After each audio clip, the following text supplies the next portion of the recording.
उपेंद्र कुशवाहा, जीतन मांझी, चिराग पासवान और पशुपति पारस को रात में नींद नहीं आ रही है।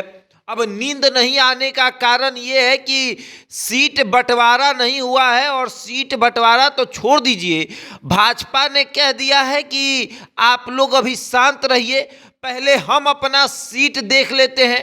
पहले भाजपा अपने सीट को चयनित करेगा और उसके बाद जो बचेगा उसको कुशवाहा में, मांझी में और पासवान में बांटेगा। वो साफ तौर पर इशारा कर चुका है कि पहले हम अपना 30 सीट चयनित कर लेते हैं, 10 सीट में आप लोगों को हम देंगे, और उसी 10 सीट में जीतन मांझी भी रहेंगे, उपेंद्र कुशवाहा भी रहेंगे, चिराग पासवान और पशुपति पारस भी रहेंगे।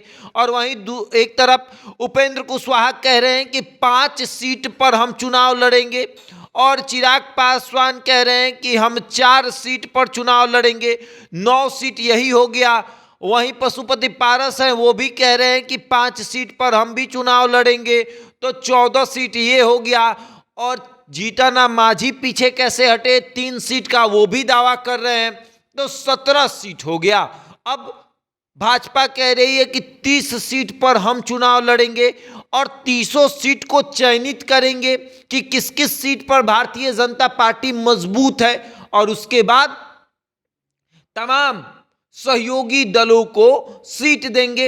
अब इसमें खबर यह भी है कि जीतन मांझी को 1 सीट, उपेंद्र कुशवाहा को 1 सीट, और चिराग पासवान और पशुपति पारस को मिलाकर 4 या 5 सीट, तब जाकर बात बनेगी। लेकिन बात यहां बन नहीं पा रही है, क्योंकि उपेंद्र कुशवाहा जिन सीटों पर दावा कर रहे हैं उन सीटों पर चिराग पासवान भी दावा कर रहे हैं, उन्हीं सीटों पर जीतन मांझी भी दावा कर रहे हैं। बात यहां फंसी हुई है। अब देखिए, चिराग पासवान जमुई पर दावा कर रहे हैं, जीतन मांझी भी जमुई पर दावा कर रहे हैं, चिराग पासवान जहानाबाद पर दावा कर रहे हैं, उपेंद्र कुशवाहा जहानाबाद पर दावा कर रहे हैं, पशुपति पारस हाजीपुर पर दावा कर रहे हैं, चिराग पासवान भी हाजीपुर पर दावा कर रहे हैं। तो एनडीए में आपस में सहयोगी दल जो है वो लड़ने को बेकरार है, और सीट बंटवारा को लेकर बात बिगड़ेगी।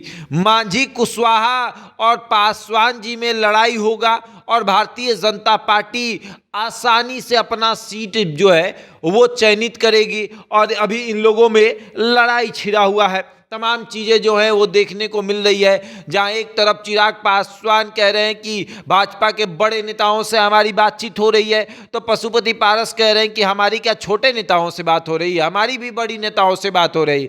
वहीं अगर देखा जाए तो कुशवाहा जी भी कह रहे हैं कि हमारी भी बात बड़े नेताओं से हो रही है, और जीतन मांझी पीछे कैसे हट जाए, वो भी कह रहे हैं कि हमारी भी बात अमित शाह से हो रही है। तो सीटों का दावा जो है बड़े लेवल पर किया जा रहा है, और सहयोगियों का दावा जिस तरीके से है, समझिए 20 सीट सहयोगी ले लेगा तो भारतीय जनता पार्टी 20 सीट पर चुनाव लड़े, ऐसा होगा नहीं। भारतीय जनता पार्टी जो है वो तैयारी कर रही है कि 30 सीटों पर हम चुनाव लड़ेंगे, और इस बार दिखाएंगे कि किस तरीके से 30 सीट हमारे पाले में आ रहा है। और अब देखिए किस तरीके का समीकरण बन रहा है, लेकिन मामला यहाँ फंसा हुआ नजर आ रहा है। बहरहाल आगे देखते हैं क्या होता है, किस तरीके का सीट बंटवारा होता है। इस खबर में इतना ही, बने रहे हमारे साथ और देखते रहे द इंडिया टॉप।